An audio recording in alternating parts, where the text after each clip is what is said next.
Bienvenidos a Cinemateca. Hoy continuamos el ciclo dedicado a el cine hecho en 1968 y les presentamos El Doble, película dirigida por Bernardo Bertolucci y protagonizada por Pierre Clementi. Es una adaptación de la obra homónima de Dostoyevsky y está con nosotros en el estudio Teresa Solís para comentarla al finalizar. Vamos a verla y volvemos en un momento.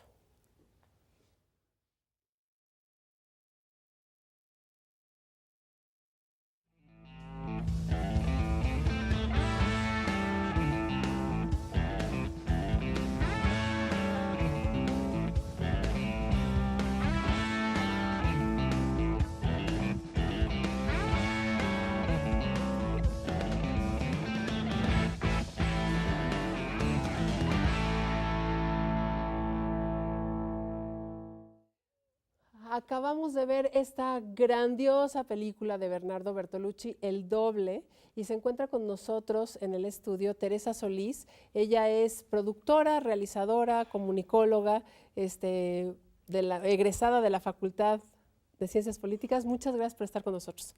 Mil gracias por invitarme, Abril. Pues una película parteaguas, yo creo que dentro de lo que es el cine de los 60, ¿no? Aquí El Doble. Es muy emblemática, yo creo que de esta generación del 68. Es la primera película que Bertolucci retoma, digamos, de la literatura y es como su primera apuesta a decir, este texto lo hago propio, lo hago mío y lo reinterpreto a mi manera y de alguna manera como que hace su versión en un momento donde retoma también una época y donde se ve una influencia tremenda de la nueva ola francesa. Hay unos guiños y homenajes a Godard en esta película. Vaya, yo creo que podemos entrar desde muchos ángulos, pero justamente primero planteemos esta adaptación de una novela de finales de 1800 en 1968. Sí, yo creo que básicamente no. Bertolucci se trae este personaje un tanto burocrático, existencialista, se lo trae a los 60 para recrear a un profesor un tanto inseguro que necesita, digamos, reforzar su personalidad a través de alguien completamente opuesto a ello, ¿no? Y bueno, un profesor que da clases de teatro, que lo vemos en el ámbito universitario, pero también es un profesor que está dando a través de este personaje que es este yo de lo que él se imagina que puede ser, ¿no? Dando sus tesis de cine, Bertolucci, a través de este personaje y haciendo un rompimiento con el discurso cinematográfico en todos sentidos. O sea, la serie de hilación de escenas un tanto absurdas, un tanto no neorrealistas, ¿no? Porque Bertolucci es ese puente de los directores del neorrealismo, especialmente Pasolini, ¿no? Que es su maestro, digamos, con el que debuta como director asistente de director, y con toda esta nueva ola de los 60, cuando él tiene 28 años, todavía no tiene ni 30 y está dirigiendo El Doble. Así es. Ahora, es un personaje que tiene, digamos, dentro de la misma película, es una ambigüedad. No sabemos si es otra persona que se parece a él o es él mismo platicando consigo mismo, ¿no? Hay como una ambigüedad ahí. Sí, bueno, yo creo que la ambigüedad él siempre la plantea entre, por ejemplo, la relación que existe entre el cine y el teatro. Él le da un carácter al teatro de mayor relevancia, se ve que todavía es esta generación afectada por decir que en el teatro ocurre realmente la vida, la recreas, se vuelve la vida misma en un escenario, y el cine no, el cine tiene esta pared que significa el celuloide, ¿no? Pero todo su discurso, que es dual porque no se identifica perfecto que Jacobe, su primer personaje, es esos dos. Sin embargo, si tú te vas un poco a la obra de Dostoyevsky, pues claro que identificas perfectamente que ese brinco entre 1800 y fracción a 1968, pues es ese hablar Yo creo que la mayoría de los seres humanos, y qué bueno que un director de cine lo pone en escena, tiene estas ensoñaciones, estos miedos, estas paranoias de un personaje interno Que le habla. que le habla, que habla entre sombras, que la sombra lo golpea, que se enfrenta al espejo haciendo un discurso, que tiene una serie de contradicciones, y yo creo que todo ser humano tiene esa dualidad de contradicciones. Claro. También hablabas de otro tipo de rompimientos de esta película. Hace rato que la veíamos, hablabas de otro tipo de rompimientos, también discursivos en tanto el cine, ¿no?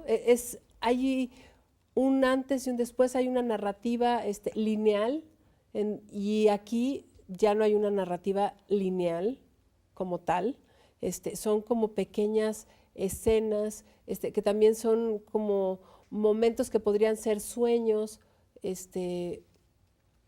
¿Cómo afecta esta nueva narrativa en el cine? Yo creo que aquí es importante observar que en esta película, que es de corte muy experimental en todo el discurso, no tiene, por ejemplo, a su hermano, que normalmente es el guionista de sus películas o de las películas emblemáticas de Bertolucci, es Giuseppe Bertolucci, sino tiene a Gianni Amico. Con él hace el guión de forma dual, que yo creo que el guión es como la clave que va uniendo, que va hilando estos, casi diría yo, afiches de escenas que son muy distintas. Sin embargo, con el guión, él narra un discurso, yo diría, desde político, porque aparece toda esta crítica hacia Vietnam. Hay muchas formas de leerla. También narra un discurso musical a través de la música de Ennio Morricone. En todas las escenas que son románticas, pues se oye la orquestación y se oye cosas divinas. Los momentos de angustia, hay silencios, así que también hay blackouts en la escena. Hay momentos en que tú ves más de 3 segundos en negro algunas escenas. Otra cosa que me llama mucho la atención y que es importante subrayar es que mata a sus 2 personajes mujeres, tanto a Clara cuando va en el paseo del autobús viendo las maravillas de la ciudad, y la termina matando adentro del autobús. O sea, esta escena romántica termina en algo dramático contra la mujer, ¿no? O sea, ahí me doy cuenta que también hay todavía una lucha interna entre los géneros en el discurso de la dominación del hombre hacia la mujer. En este lado, en este sentido, pues Bertolucci. La otra escena donde mata al otro personaje femenino es cuando está haciendo su tesis sobre la publicidad, que es una porquería, el fab, el polvo, etcétera. Y ahí mismo empieza a tomar lugar el desnudo en su narración. Y ella empieza a desnudarse, él también, él se quita el pantalón, y al ponérselo a ella, uno piensa, o el espectador puede pensar, que eso va a terminar en algo pues un poco más erótico, y sin embargo no. La toma es que tú, el espectador, lo que ves son los pies de que ella se está muriendo, ahogada, se presume, adentro del agujero de la lavadora. Entonces mata a sus 2 personajes femeninos, y él, dentro de su discurso cinematográfico, él dice, siempre tiene que haber ese símbolo, ese signo de crueldad que viene de la vida. Claro, a mí esa escena me trastocó muchísimo, justo esa, porque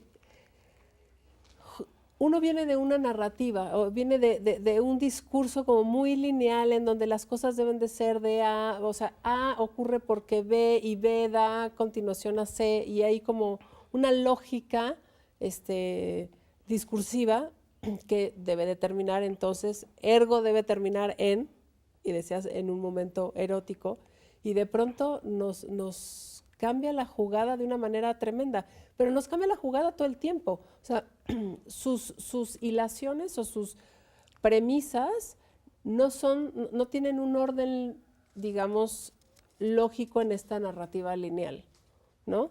O sea, es un ser que vive conflictuado por un momento que le toca vivir, y creo que Vietnam es un momento clave en esta película, que no estaba en Dostoyevsky como tal, ¿no? Esta es una incursión, o es una interpretación de Bertolucci, de justamente esta guerra sin sentido y esta sociedad que también tiene muchos elementos sin sentido, ¿no? Que se están viendo cuestionados en todos lados.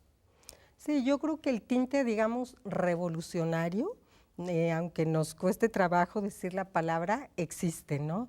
Porque él de alguna manera, al expresar toda esta no sintonía que se ha manejado, siempre se maneja una forma cronológica de contar las historias, lo bonito, lo dramático, y bueno, él lo que hace ahí es realmente una alianza con todos los personajes de Cahiers du Cinema, que ellos están peleando por decir la vida se cuenta diferente, ¿no? Se cuenta simbólicamente, se cuenta planteando, por ejemplo, como lo hace Bertolucci, enseñando a hacer a sus alumnos una bomba Molotov, ¿no? Y les enseña a hacer la bomba Molotov en el salón, en el teatro. Planteando todo lo que significa cierta subversión al sistema, que en ese momento, pues obviamente todos los jóvenes del 68 están haciendo un rompimiento a nivel mundial, y él, que está en la cúspide de la cinematografía, a pesar de ser tan joven, porque siempre entra con muchas alianzas y con una serie de personajes alrededor del cine ya de nacencia, ¿no? Que obviamente ya está desarrollando un discurso en donde significa un discurso político en alianza con los franceses, que son los franceses los que están haciendo esta nueva ola. Así es. Híjole, lamentablemente ya se nos acabó el tiempo. Muchísimas gracias, Teresa, por esta charla. Nosotros creo que disfrutamos muchísimo esta película, poco usual en televisión y muy representativa de una época. Los dejamos y nos vemos en otro capítulo de Cinemateca, retomando el ciclo dedicado al cine hecho en 68. Gracias.